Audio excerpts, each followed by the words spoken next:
If your name is mentioned and people say, oh, hell, oh, damn, I think you're doing something wrong. Courage is the most important of all the virtues, because without courage, you can't practice any other virtue. There's an African saying which is, be careful when a naked person offers you a shirt.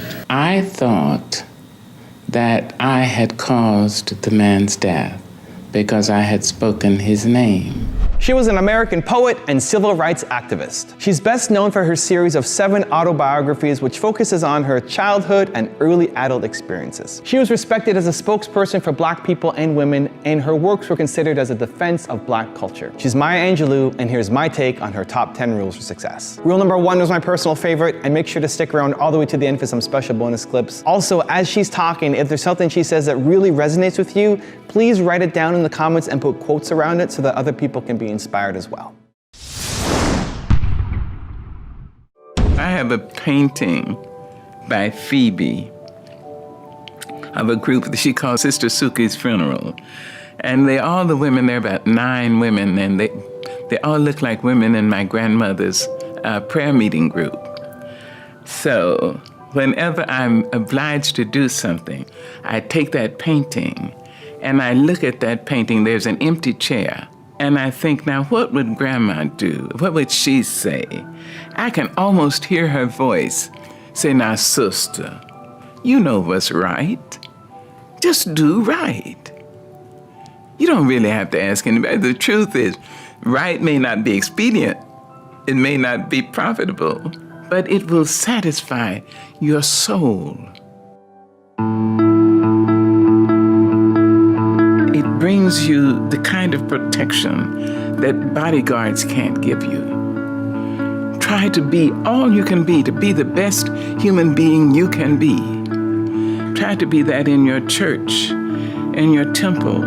Try to be that in your classroom. Do it because it is right to do. You see, people will know you, and they will add their prayers to your life. They'll wish you well. I think if your name is mentioned and people say, oh, hell, oh, damn, I think you're doing something wrong.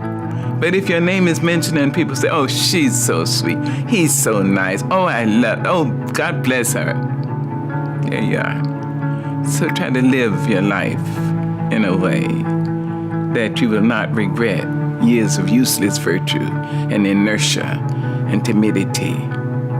Take up the battle. Take it up. It's yours. This is your life. This is your world. I'll be leaving it long before you under the ordinary set of circumstances. You make your own choices. You can decide life isn't worth living, and that would be the worst thing you can do. How do you know? So far. Try it. See. So pick it up, pick up the battle and make it a better world. Just where you are. Yes, and it can be better, and it must be better, but it is up to us. I mentioned courage, and I would like to say something else about that. Finding courage in the leaders and in you who will become leaders. Courage is the most important of all the virtues, because without courage, you can't practice any other virtue consistently. You see? You can't be consistently kind or fair or humane or generous. Not without courage, because if you don't have it, sooner or later you'll stop and say, the threat is too much, the difficulty is too high, the challenge is too great. You know, I believe that self-love is very important. If you read my work, you know I'm always talking about loving oneself. I never trust anybody who tells me he or she loves me if the person doesn't love herself or himself. There's an African saying which is, be careful when a naked person offers you a shirt. I mean, if he had something, he'd cover himself first, right?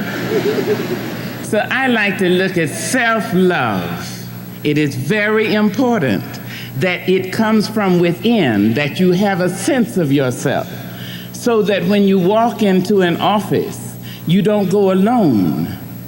Bring your people with you. Bring everybody who has loved you with you. Say, Grandma, come on, let's go.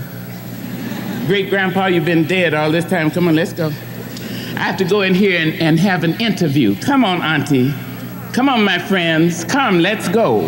And when you walk in, people don't know what it is about you. They can't take their eyes off you. You may not be cute in the given sense. You may not be fashion model size in that particular sense.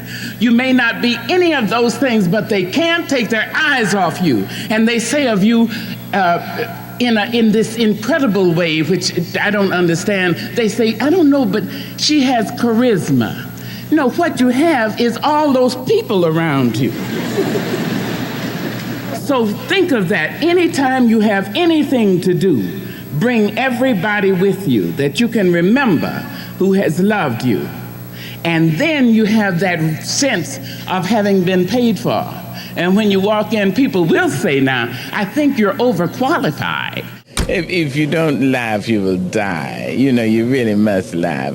And if every human being in the world would admit it, he or she is the funniest person you've ever met. And the truth is, I mean, some people just rather be a little stodgy and boring and, you know. But the truth is, they themselves know that they're very funny. The sense of humor is in self-defense against those who pretend not to have any sense of humor, and against the cruelties of life. One must laugh. There's an African-American song, 19th century, which is so great. It says, when it looked like the sun wasn't gonna shine anymore, God put a rainbow in the clouds. Imagine. And I've had so many rainbows in my clouds. I had a lot of clouds. But I have had so many rainbows. And one of the things I do when I step up on a stage, when I stand up to translate, when I go to teach my classes, when I go to direct a movie, I bring everyone who has ever been kind to me with me.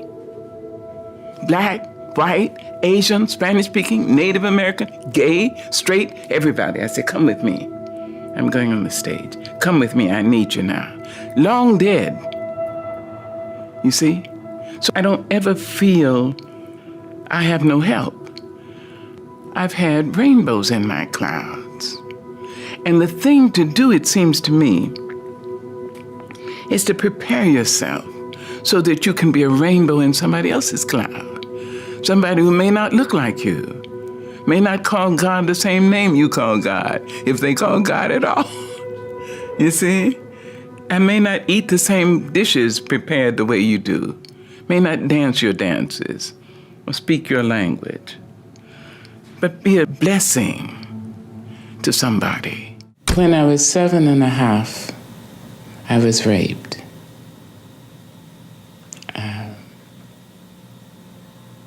I won't say severely raped. All rape is severe.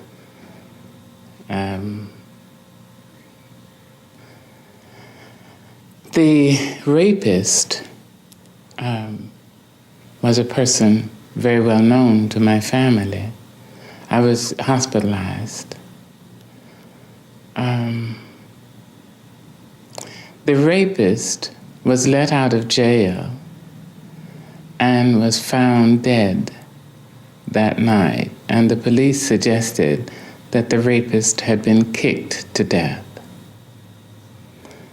I was 7.5. I thought that I had caused the man's death because I had spoken his name. That was my 7.5-year-old logic. So I stopped talking for 5 years. Now, to show you again how out of evil there can come good. In those 5 years, I read every book in the black school library. I read all the books I could get from the white school library. I memorized James Weldon Johnson, Paul Laurence Dunbar, County Cullen, and Langston Hughes. I memorized Shakespeare, whole plays, 50 sonnets. I memorized Edgar Allan Poe, all the poetry. Never having heard it, I memorized it. I had Longfellow, I had Guy de Maupassant, I had Balzac, Rudyard Kipling. I mean, it was a Catholic kind of reading and Catholic kind of story. When I decided to speak, I had a lot to say and many ways in which to say what I had to say. I listened to the black minister. I listened to the melody of the preachers. And I could tell when they would start up on that kind of thing, when we know they mean to take our souls straight to heaven, or whether they meant to dash us straight to hell. I understood it. So out of this evil, which was a dire kind of evil, because rape on the body of a young person, more often than not, introduces cynicism. And there is nothing quite so tragic as a young cynic, because it means the person has gone from knowing nothing to believing nothing. In my case, I was saved in that muteness, you see, in the sorada. I was saved, and I was able to draw from human thought, human disappointments and triumphs, enough to triumph myself. We don't understand talent. We don't understand electricity. We probably use 1 billion of 1 billionth percentage, a degree so infinitesimal that we couldn't even say how little it is. You can plug into 2 holes in the wall. You can light up a cathedral. You can light up a synagogue. You can light up a temple. Right. You can light up a surgery. Or you can electrocute a person strapped in a chair. Electricity makes no demands. It says, I'm here. That's right. If you are stupid, you will ill-use me. If you're intelligent, you will use me for the furtherance of your kind. Well, I think talent is like that.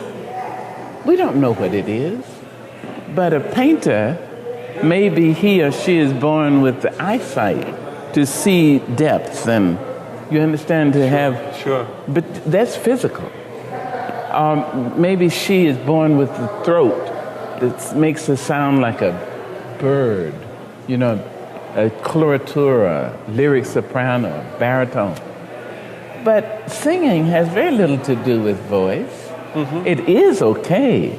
But if it really was about voice, Ray Charles and Willie Nelson wouldn't be mentioned. That's true. And I just did a story on autism, and it was the people who couldn't write, couldn't express themselves, but sang in pitch. In pitch. And beautifully. And can compute 40 columns of 3 numbers right. each. Right. Like How that. do they do that?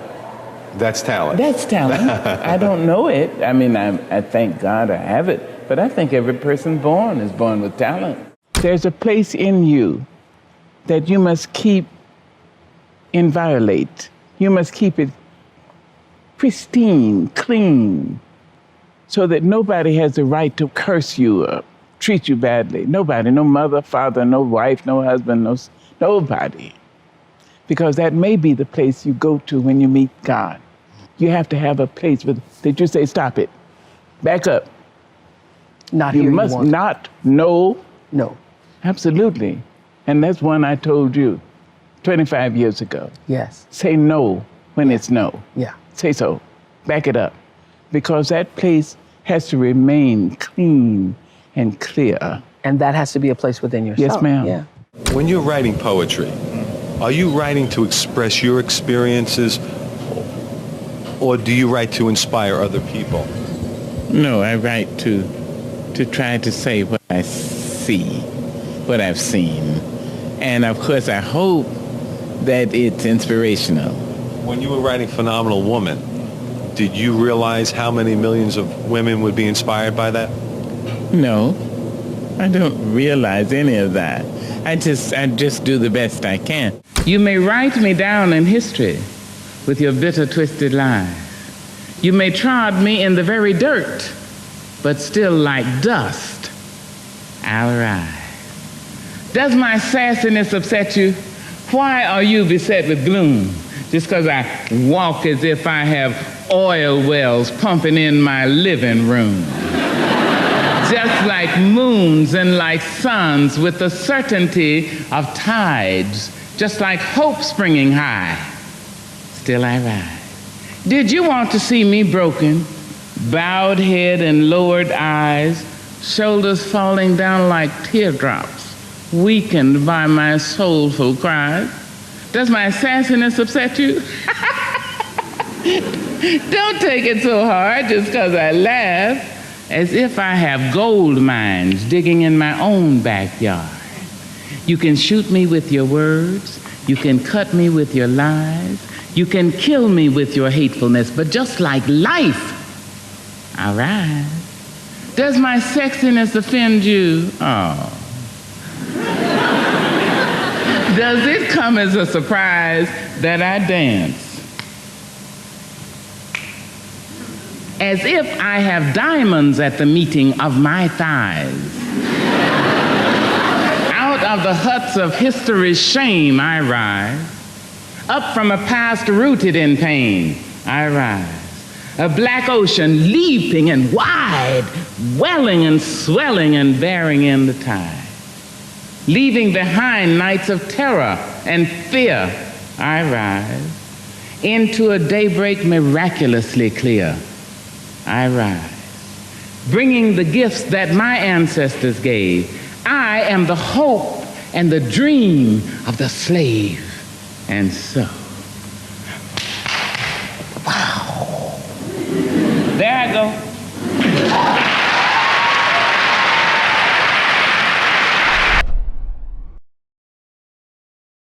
If we've been able to stay alive at all, alive and future thinking, alive and having enough courage to care for each other, enough courage to love, and know that we're probably 1% free.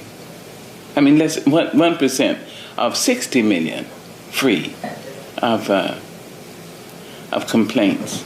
Imagine, who would we be? Who would we be if we were 1% of 600 million, 6 billion? What would happen? I tell you one thing, I think war would be laughed out of the room. I think the very word, if somebody said war, another person would say, you mean, am I supposed to kill somebody because he doesn't agree with me? I don't think so. Just imagine. People would speak kinder, more kindly to each other. Courtesy would be invited back into the living room, into the bedroom, into the children's room, into the kitchen. If 1% of our world was complaint-free, we would care more about the children and realize that every child is our child. The black one and the white one, the pretty one and the plain one, the Asian and the Muslim, the Japanese and the Jewish, everyone is our child. If we were just 1% free of complaint, imagine that we would stop blaming other people for our mistakes and hating them because they caused the mistake in our minds. Just imagine if we laughed more frequently, if we had the unmitigated courage to touch each other. It would be just the beginning of paradise in our. Thank you. If you want another awesome video in our Black Excellence series, check out the video right there next to me. I think you'll enjoy it. Continue to believe, and I'll see you there.